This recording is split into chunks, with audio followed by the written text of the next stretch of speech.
अस्सलाम students, welcome back to my YouTube channel chemistry with Zainab. I hope so कि आप सब खैर खैरियत से होंगे। अगर आप मेरे चैनल पे नए हैं और आपने अभी तक मेरा चैनल सब्सक्राइब नहीं किया तो सबसे पहले मेरा चैनल सब्सक्राइब कर लें, वीडियो को लाइक कर लें और शेयर कर दें। Today our topic of discussion is temperature volume relationship, Charles law. जैसे कि आपको पता है कि हमने जो लास्ट टाइम पढ़ा है वो थ्योरी ऑफ गैसेस थी कि गैस की कौन कौन सी थ्योरी को पढ़ के हम गैस के जो रिलेशंस हैं, प्रॉपर्टीज हैं, उनको डिस्कस कर सकते हैं। उसी में से आज हमें सेकंड पॉइंट पढ़ना है चार्ल्स लॉ। चार्ल्स लॉ हमारे पास रिलेशन है वॉल्यूम और टेम्परेचर का गैस के, कि गैस का जो वॉल्यूम है टेम्परेचर के साथ कैसे रिलेट करता है, कौन सी चीज़ हम कॉन्स्टेंट रखते हैं, ये सब चीज़ें इनमें हम पढ़ेंगे। रीडिंग स्टार्ट करते हैं। According to kinetic theory, if temperature of a gas increases. अब काइनेटिक थ्योरी के मुताबिक हमारा अगर जो टेम्परेचर है गैस का इंक्रीज होता है तो क्या होता है, it increases the average speed and kinetic energy of its molecule. वो क्या करता है, इंक्रीज कर देता है, बढ़ा देता है क्या क्या चीज़ें, average speed and kinetic energy of its molecule.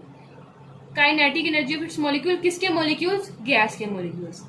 क्योंकि हमारे पास जो काइनेटिक थ्योरी थी हमने वो किसके रिलेटेड दी थी, साइंटिस्ट ने गैस के रिलेटेड दी थी कि गैस के जो मॉलिक्यूल्स हैं वो कब मूवमेंट ज़्यादा शो करते हैं, कब उनका वॉल्यूम बढ़ता है, एंड ईच एंड एवरीथिंग इसमें डिस्क्राइब की गई थी। An increase in average speed result in more frequent and harder collisions with the walls of the container. अब उन्होंने बताया कि जैसे स्पीड इंक्रीज हुई जिसकी वजह से क्या हुआ, more frequent and harder collisions, speed तेज हो रही है जिसकी वजह से कोलिजन्स भी क्या कर रही हैं, ज्यादा हो रही हैं, with the walls of the container and hence it's pressure increases, जिसकी वजह से क्या हो रहा है, जो प्रेशर है वो इंक्रीज हो रहा है। If the pressure of the gas is kept constant, the increase in the temperature must increase the volume of the gas. अब देखिए, पहले हमें पता चला कि हमारे पास अगर स्पीड ज्यादा हो रही है तो हेंस वो क्या करेगा, प्रेशर को इंक्रीज करेगा। लेकिन अगर हम प्रेशर को क्या कर देते हैं, कांस्टेंट कर देते हैं, तो हमारे पास क्या बढ़ना शुरू हो जाता है, गैस का वॉल्यूम। जो गैस का वॉल्यूम है वो इस स्टेज पे आगे बढ़ना स्टार्ट कर देगा।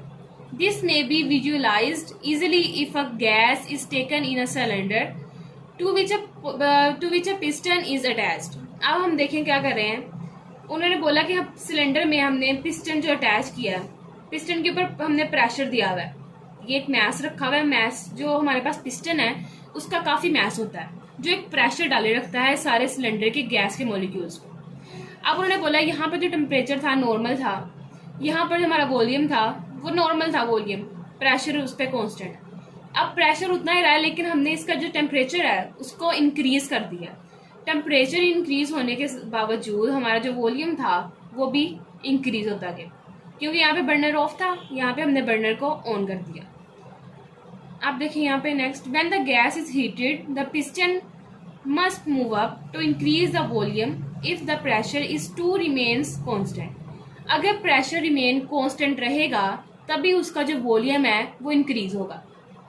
अब देखिए हमें उन्होंने बता दिया वॉल्यूम इंक्रीज होगा, लेकिन उसकी कंडीशन है। इसकी कंडीशन क्या है हमारे पास, आप ये पॉइंट बना सकते हैं कंडीशन का, कि जो प्रेशर है वो क्या रहेगा, कांस्टेंट रहेगा। ये कंडीशन है। नेक्स्ट हम देखते हैं, French scientist Jacques Alexandre Charles summed up these observation in the form of a law which is called Charles law. अब देखिए जो हमारे पास अलेक्जेंडर चार्ल्स था उसने क्या किया, इन सारी ऑब्जर्वेशन को एक लॉ की फॉर्म दे दी जिसको उसने क्या नाम दे दिया, चार्ल्स लॉ।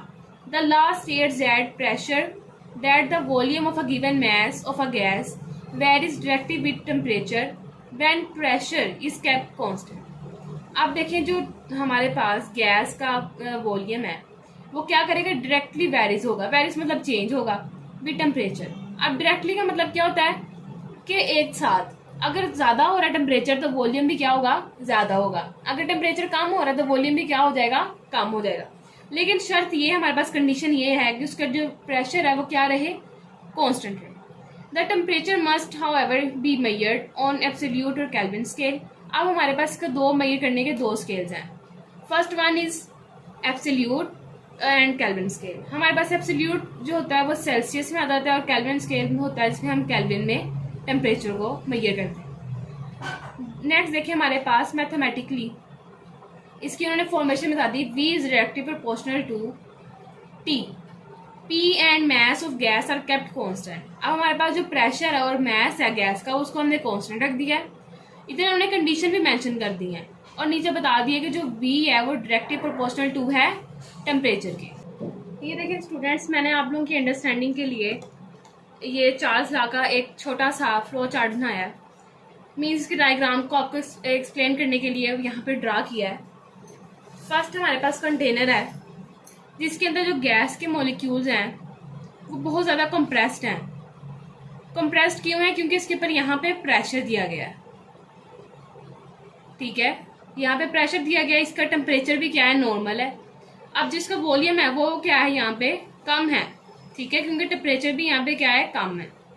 नीचे इसका जो बर्नर है हमारे पास, बर्नर जो है वो ऑफ है। देन सेकंड, यहाँ पर हम क्या देखते हैं कि जैसे ही जो हमारा बर्नर था हमने उसको ऑन किया, उसको फ्लेम ऑन कर दिया बर्नर का, तो यहाँ पर हमारे पास क्या हुआ, वॉल्यूम जो था हमारे पास गैस के मॉलिक्यूल्स का वो बढ़ना स्टार्ट हो गया। लेकिन यहाँ पर चार्ल्स ने देखा कि जो प्रेशर है वो हमारे पास क्या रहा है, कांस्टेंट रहा है। प्रेशर में कोई चेंज नहीं है, जो प्रेशर यहाँ पे था वही प्रेशर यहाँ पे है। कांस्टेंट का मतलब होता है कि हमारे पास एक चीज जो जैसे है वो उसी स्टेट में रहे। यहाँ पे हमने देखा जो हमारे पास प्रेशर था वो समझ ले 2 था। इधर भी हमने जो प्रेशर देखा वो यहाँ पे प्रेशर क्या था, 2 atm। ठीक है, लेकिन हमने यहाँ पे ऑब्जर्व किया जैसे फ्लेम ऑन की गई तो वॉल्यूम ज्यादा हो रहा था, बिकॉज उसका जो टेम्परेचर था वो भी क्या कर रहा था, ज्यादा हो रहा था। फिर चार्ल्स ने इस जो स्टेटमेंट थी, ये सारा प्रोसेस था, इसको देखा और एक रिलेशन बनाया गैस का कि वॉल्यूम जो है गैस का वो डायरेक्टली प्रोपोर्शनल टू है टेम्परेचर से। समझ आ गई आप लोगों को? अगर आप लोगों को कोई भी कंफ्यूजन है तो आप लोग मुझसे कमेंट सेक्शन में पूछ सकते हैं। लेकिन उसने एक कंडीशन साथ दी। कंडीशन क्या थी, जो प्रेशर है वो क्या होना चाहिए, कांस्टेंट होना चाहिए। pressure remains to be constant, so that's why volume directly proportional to T because pressure is constant. That is the Charles law. I hope so कि आप लोगों सबको समझ आ गया होगा। अगर कोई भी कंफ्यूजन है या किसी पॉइंट पे आप लोगों को कोई मिसअंडरस्टैंडिंग हो रही है, समझ नहीं आ रहा, तो आप लोग मुझसे पूछ सकते हैं। और अगर आपने मेरा चैनल अभी तक सब्सक्राइब नहीं किया तो जाने से पहले मेरा चैनल सब्सक्राइब पे जाइएगा। Thank you so much students, Allah Hafiz.